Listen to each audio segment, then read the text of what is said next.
Salam hangat, jabat erat. Kembali lagi bersama saya, Wiwi Susanti, dalam program Apodcast. Tentu saja, dalam program ini kita akan berbincang hangat dengan narasumber yang luar biasa. Semoga teman-teman semua yang menyaksikan Apodcast ini dalam keadaan sehat dan berbahagia. Narasumber kita kali ini adalah sosok yang luar biasa. Beliau adalah Rektor Universitas Amikom Purwokerto. Tanpa berlama-lama lagi, langsung saja, beliau adalah Bapak Dr. Berli Lana, MKom MSI. Halo Bapak, bagaimana Bapak kabarnya? Baik, sehat? Mbak Wiwi, Alhamdulillah sehat. Alhamdulillah. Bapak, kali ini saya dan tim dari Apodcast meminta untuk Bapak menjadi narasumber pada kali ini. Iya. Pada hari ini kita akan bincang-bincang santai nih Bapak tentang beberapa topik-topik yang ingin saya tanyakan. Langsung saja Bapak, karena penasaran sekali bagaimana tentang lika-liku perjalanan berdirinya Universitas Amikom Purwokerto. Baik, Mbak Wiwi. Ini berawal dari pertama Amikom sebelum berdiri itu kita ada yang namanya lembaga pendidikan 1 tahun, namanya IMKI Prima. Program 1 tahun ini ada di Purwokerto, sehingga dari tahun 2000 itu jumlah mahasiswanya cukup banyak. Setiap tahun kita dapat 400 orang. Tahun 2001 400 orang, 2002 400 orang juga, kurang lebihnya itu ya. Lalu saat itu saya berinisiasi bercerita dengan Pak Yanto, Prof. Yanto yang merupakan Rektor Amikom Jogja untuk mencoba membujuk beliau untuk mendirikan lembaga resmi yaitu universitas atau Amikom, intinya gitu ya. Sehingga tahun 2003 itu kita sebuah perguruan tinggi itu kan harus berada di bawah naungan yayasan gitu ya sebagai badan penyelenggara. Sehingga tahun 2023 itu kita dirikan Yayasan Amikom Purwokerto yang kita izin, lalu kita mengajukan izin dulu. Pertama kita mengajukan izin untuk Amikom program D3. Tetapi setelah kita ke Jakarta, kita memperoleh masukan dari Dirjen Dikti saat itu bahwa perkembangan ke depan D3 itu nantinya akan ditingkatkan ya, sehingga kalau bisa lebih baik langsung S1. Nah, sehingga akhirnya kita mendirikanlah Sekolah Tinggi Manajemen dan Komputer STIMIK Amikom Purwokerto. Nah, sehingga dari 2003 yayasan itu 2004, 2005 kita menunggu, intinya kita menunggu proses perizinan itu bisa berjalan dengan baik. Syarat-syaratnya kita penuhi, syarat tanah, syarat luasan tempat, lalu juga syarat-syarat dosen. Saat itu di tahun 2023 proses perizinan belum seketat sekarang, intinya gitu ya. Sehingga alhamdulillah tepatnya bulan Mei 2015 izin operasional STIMIK Amikom Purwokerto itu berdiri dan kita akhirnya bersukacita.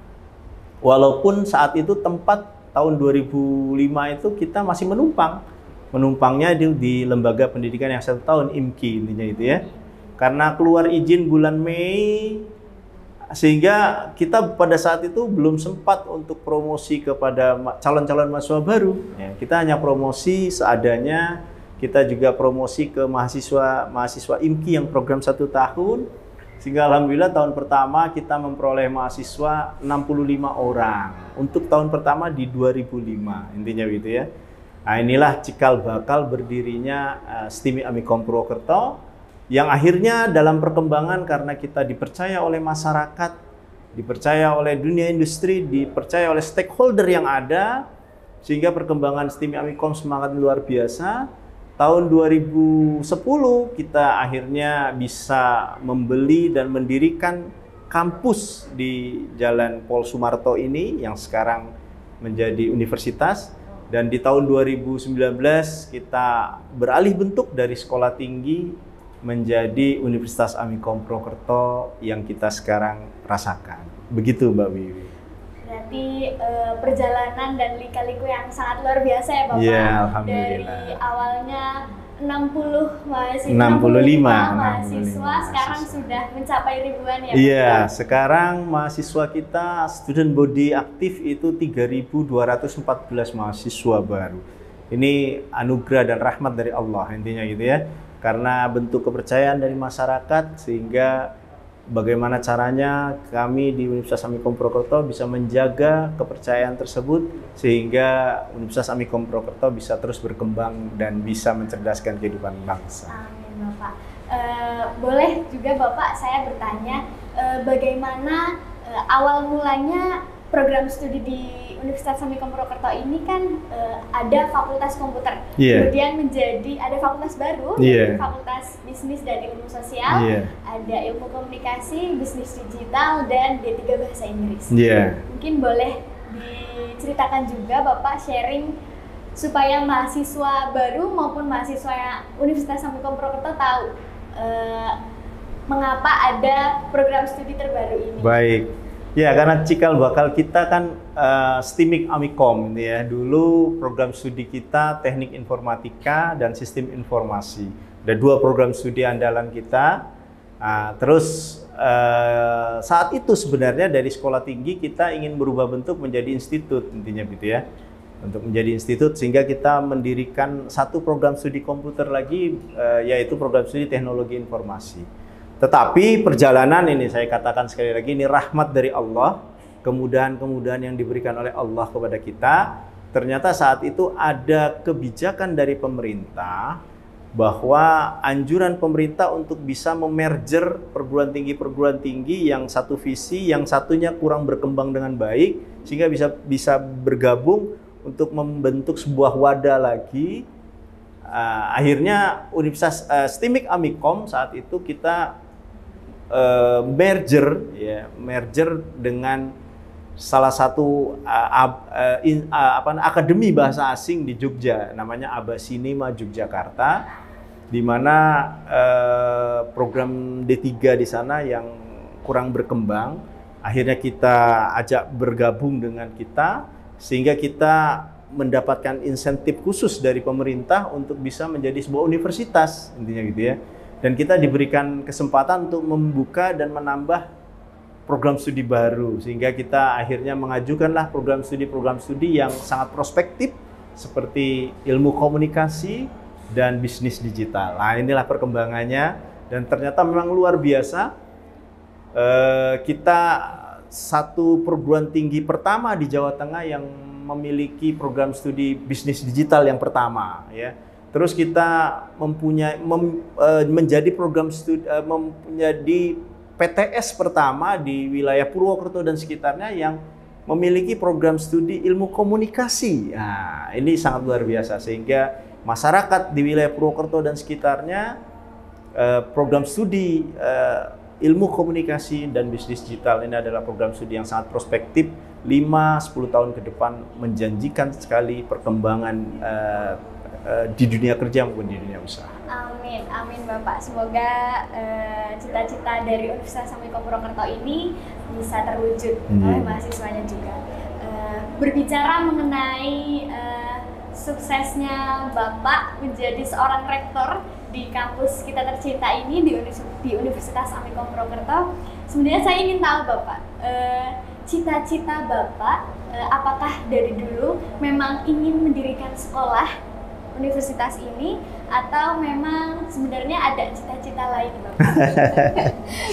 Ya, saya sebenarnya dari kecil sampai saya SMP, SMA itu saya terobsesi dengan saya punya om gitu ya. Beliau adalah seorang pilot intinya gitu ya. Sehingga saya sering dikasih oleh-oleh ketika beliau bekerja terbang ke sana ke sini membawa oleh-oleh dan sebagainya. Sehingga saat itu saya sering dengar cerita beliau bahwa enak sebagai seorang pilot dia bisa pergi kemana-mana, terus punya pengalaman yang banyak intinya gitu ya. Dari situ saya sebenarnya terobsesi untuk menjadi seorang pilot intinya gitu ya. Bahkan setelah lulus SMA pun saya sebenarnya mempersiapkan diri ini gitu ya untuk ke arah sana. Tetapi Allah memberikan garis lain intinya gitu ya. Dalam artian secara fisik saat itu saya tidak begitu memenuhi persyaratan intinya gitu ya. Baik itu dari berat badannya terutama saat itu ya. Dan saat itu pula saya sebenarnya ada motivasi lain gitu ya. Saya mempunyai filosofi yang diberikan oleh almarhum ayah saya intinya gitu ya. Saya pada saat masih kecil di belakang rumah saya itu kan ada pohon pisang gitu ya. Nah, pohon pisang itu cerita oleh orang tua saya itu pohon yang sangat luar biasa punya makna intinya gitu ya. Diceritakan oleh beliau seluruh pohon pisang itu dia punya manfaatnya bagi seluruh orang gitu ya, bagi seluruh makhluk hidup. Dari akarnya, dari batang pisangnya, dari daun gedebong pisangnya dan pohon pisang maupun daun pisangnya, di buah pisangnya, kulit buah pisangnya serta jantung pisangnya ya. Jadi kalau akarnya bisa untuk jadi jamu obat-obatan, batang gedebong pisangnya itu bisa untuk taruh wayang gitu ya. Terus daun pisangnya untuk bungkus-bungkus pepes, bungkus kue-kuean dan lain sebagainya. Buah pisangnya mengandung banyak vitamin. Kulit pisangnya bisa untuk pakan ternak. Jantung pisangnya untuk bisa kita sayur dan lain sebagainya. Intinya gitu ya. Ternyata pohon pisang itu semua ornamen yang ada dalam dirinya semua bermanfaat. Tetapi ada satu yang sangat dahsyat bagi saya, dicontohkan oleh orang tua saya bahwa pohon pisang ini punya sesuatu yang sangat luar biasa. Dia tidak akan pernah mati sebelum dia menghasilkan sesuatu, yaitu buah pisang. Sehingga dicontohkan oleh orang tua saya saat itu, satu pohon pisang yang sudah cukup besar ditebang, lalu ada satu pohon pisang lagi satunya, dan ternyata yang ditebang itu tumbuh lagi. Karena dia tidak akan pernah mati sebelum dia menghasilkan. Dan kita bisa lihat fenomena ini, pohon pisang setelah dia berbuah dan buahnya matang, maka dia secara otomatis dia akan mati dengan sendirinya. Itulah pohon pisang, ya. Dan sebelum dia mati, pohon pisang sudah membuat tunas-tunas di sampingnya sebagai penerus dia yang untuk bisa hidup lagi, untuk menghasilkan yang lebih bermanfaat lagi. Nah, di situ filosofinya digambarkan oleh orang tua saya bahwa saya harus berbuat banyak untuk siapapun dan bisa menghasilkan apa di dunia ini ya. Nah, dari situ saya berpikir bahwa ada satu jalur, ada satu pekerjaan yang sangat mulia yang kita bisa contoh dari filosofi pisang, yaitu seorang pengajar, guru atau dosen intinya gitu ya. Dosen itu dia akan banyak menghasilkan tunas-tunas baru, orang-orang yang dia berikan ilmu, orang-orang yang dia berikan motivasi, orang-orang yang dia beri motivasi itu bisa hidup berkembang. Hasilnya adalah orang-orang cerdas, orang-orang yang pemimpin-pemimpin bangsa ini semuanya tidak lepas dari kontribusi guru atau dosen, intinya gitu ya.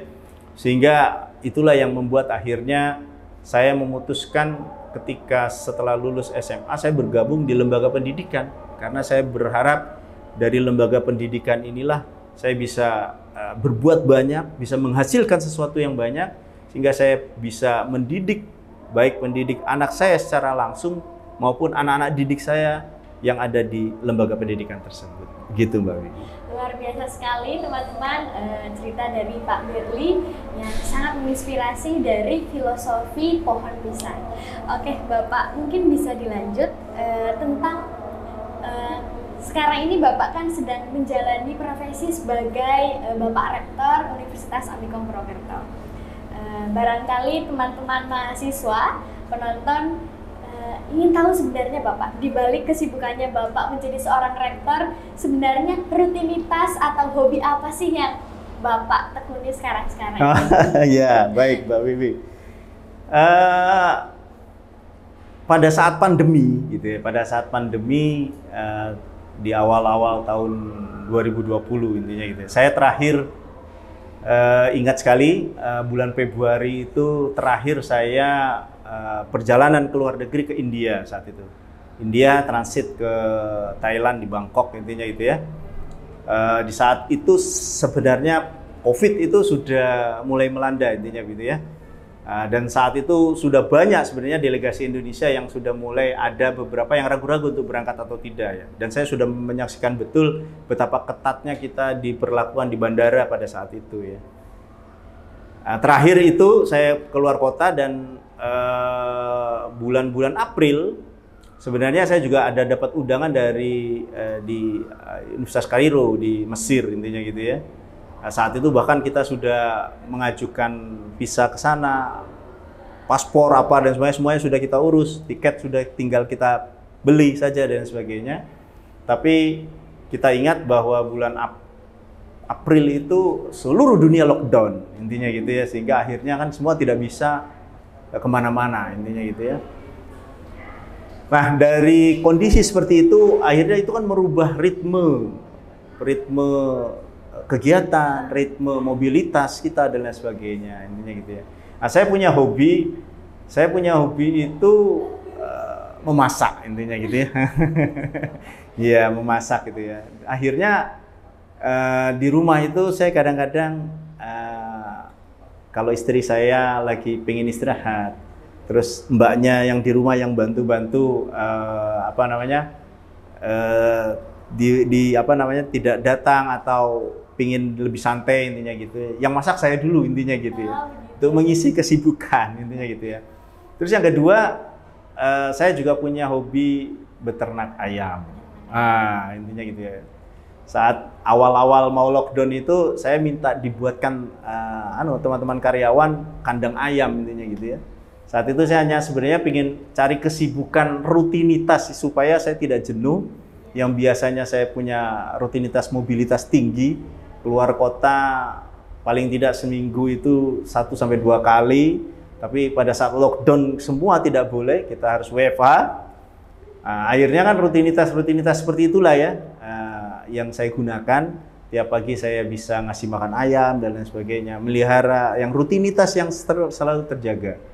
Yang ternyata rutinitas tersebut membawa keberkahan bagi saya, intinya gitu ya. Paling tidak ayam yang saya piara dari 5 ekor sekarang sudah muncul jadi 40 ekor, intinya gitu ya. Iya. Bahkan akhirnya dibuatkanlah kandang yang supaya saya tidak terlalu repot, yang semi diumbar, dalam artian kandangnya ukuran 4x5 yang kayak rumah garasi intinya begitu ya. Sehingga ayamnya itu bisa cari makan sendiri kalau saya terlambat ngasih makan intinya begitu ya. Terus tiap hari ternyata ayam-ayam yang betina itu bertelur. Sehingga nyaris selama lockdown ini saya hampir tidak pernah beli telur di luar intinya begitu ya. Karena telur itu sudah bisa kita konsumsi sendiri dari hasil beternak tadi. Berkah gitu. dari aktivitas beternak. Iya betul. Lockdown, karena rutinitasnya yang diperkecil harus WFH, jadinya harus beternak dan menghasilkan bahan-bahan makanan dan sendiri. Telurnya kemudian dimasak. Iya. Bahkan ya Bapak. Iya intinya begitu. Jadi itu teman-teman, ternyata hobi dari seorang Pak Rektor selama pandemi ini adalah ternyata memasak dan beternak. Kita lanjut ke pertanyaan selanjutnya Bapak. Tadi adalah Bapak menceritakan tentang hobi Bapak memasak. Memasak itu kan tidak jauh dari makanan Bapak. Oh iya. Pasti ketika Bapak mencoba resep masakan itu tidak jauh dari menu yang menjadi favorit Bapak sendiri. Kalau boleh tahu, boleh mengintip nih Bapak, menu apa sih yang menjadi favorit Bapak? Menu makanan apa yang menjadi favorit? Oke, baik. Yang paling favorit menu saya itu ayam intinya gitu ya. Tapi ayamnya itu ayam kampung intinya gitu ya. Alhamdulillah memang saya di rumah itu tidak oleh istri gitu ya, oleh istri dijaga betul untuk tidak makan ayam potong intinya gitu ya. Nah, karena kondisi ayam kampung kan bisa lebih sehat dan lain sebagainya, dipiaranya lebih alami dan lain sebagainya. Apalagi dalam 2 tahun terakhir ini kan kita miara ayam sendiri sehingga bisa kita konsumsi sendiri. Ya. Bahkan kemarin pas libur hari Jumat tanggal merah itu saya sampai anak saya dengan saya motong 3 ayam langsung intinya gitu ya. Iya, jadi motong sendiri, nguliti sendiri, masak sendiri intinya begitu ya. Dalam kondisi sudah mulai berusia seperti ini karena saya sudah 48 tahun sehingga saya sudah mulai mengurangi goreng-gorengan memang intinya gitu ya. Jadi ayamnya tersebut hanya kita jadikan soto, kita jadikan sop atau hanya kita rebus dengan bumbu-bumbu alami intinya. Justru malah jadi menu yang tidak membosankan ya Pak? Iya, dengan lalapan dan lain sebagainya. Intinya seperti itu. Oke, baik. Tadi sudah berbicara tentang cita-cita, tentang hobi, tentang lika-liku perjalanan Universitas Amikom Purwokerto. Kita kembali Bapak membicarakan tentang kampus ini Bapak. Yeah. Saya ingin menanyakan bagaimana rencana atau harapan Bapak selaku rektor kampus tercinta ini, harapan ke depannya Bapak. Barangkali harapan 1 tahun ke depan, 2 tahun ke depan, bahkan 4 tahun ke depan mungkin. Ya, baik. Saya berharap bahwa Universitas Amikom Purwokerto ini bisa menjadi sebuah lembaga pendidikan yang membanggakan bagi bangsa dan negara ini. Universitas Amikom Purwokerto bisa menghasilkan lulusan-lulusan yang baik, lulusan-lulusan yang punya dedikasi dan punya kinerja yang baik nanti di dunia kerja maupun di dunia usaha. Dan perkembangan Universitas Amikom Purwokerto, kita juga berharap bahwa ke depan kita akan menambah program studi baru intinya begitu ya, sehingga perkembangan ini bisa semakin baik. Ditambah secara fisik Universitas Amikom Purwokerto sekarang kan sedang membangun gedung rektorat dan fakultas ekonomi bisnis dan ilmu sosial intinya gitu, di 150 meter dari gedung sekarang intinya gitu ya. Karena gedung yang sekarang ini nanti akan menjadi fakultas ilmu komputer intinya gitu ya. Bahkan kita juga punya rencana tidak hanya sekedar membuka program studi sarjana saja. Sekarang juga kita sedang mempersiapkan untuk membuka program studi pasca sarjana intinya gitu ya. Karena harapan kita dengan semakin berkembangnya Universitas Amikom setelah dipercaya oleh masyarakat dan dunia industri, harapan kita semakin meningkatkan kualitas itu. Sehingga dengan dosen-dosen yang semakin berkualitas, mudah-mudahan kegiatan proses belajar mengajar di Universitas Amikom Purwokerto ini bisa semakin terjaga dengan mutu yang sangat baik dan tentunya dengan kualitas yang baik, dengan juga kita membantu agar pembiayaan kuliah di Universitas Amikom Purwokerto ini bisa terjangkau dari seluruh lapisan masyarakat. Intinya begitu Mbak Wiwi. Semoga harapan atau rencana dari Bapak Rektor ini bisa terlaksana, tercapai ya Bapak. Amin. Dan semoga banyak mahasiswa yang mendaftar di kampus tercinta ini. Amin.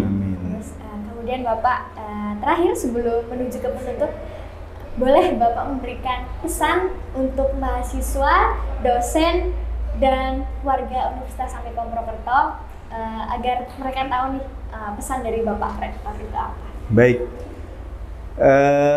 kepada seluruh sivitas akademika Universitas Amikom Purwokerto bahwa Universitas Amikom Purwokerto ini adalah sebuah wadah tempat untuk kita semua menjalin tali silaturahmi, dan kita adalah sebuah bagian keluarga besar di mana Universitas Amikom Purwokerto ini tidak bisa berkembang tanpa komitmen dari semua pihak.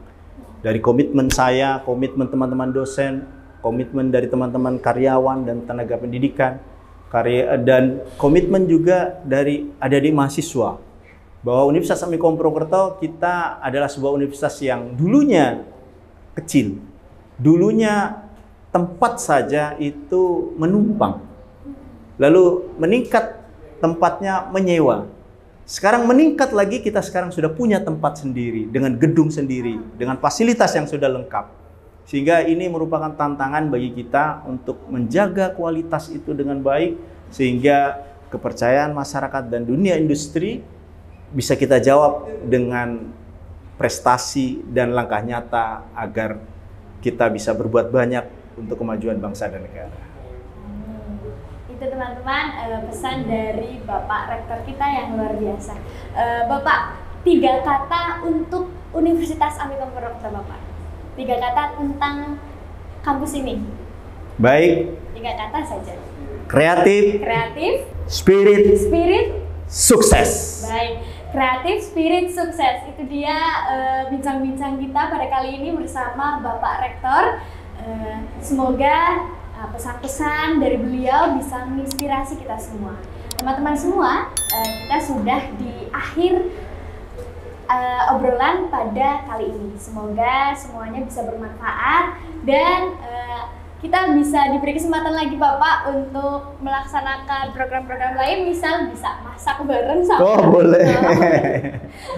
boleh. Gitu ya Bapak. Begitu teman-teman, sekian dari saya. Sampai jumpa di Amputcast. Terima kasih Bapak. Sama-sama.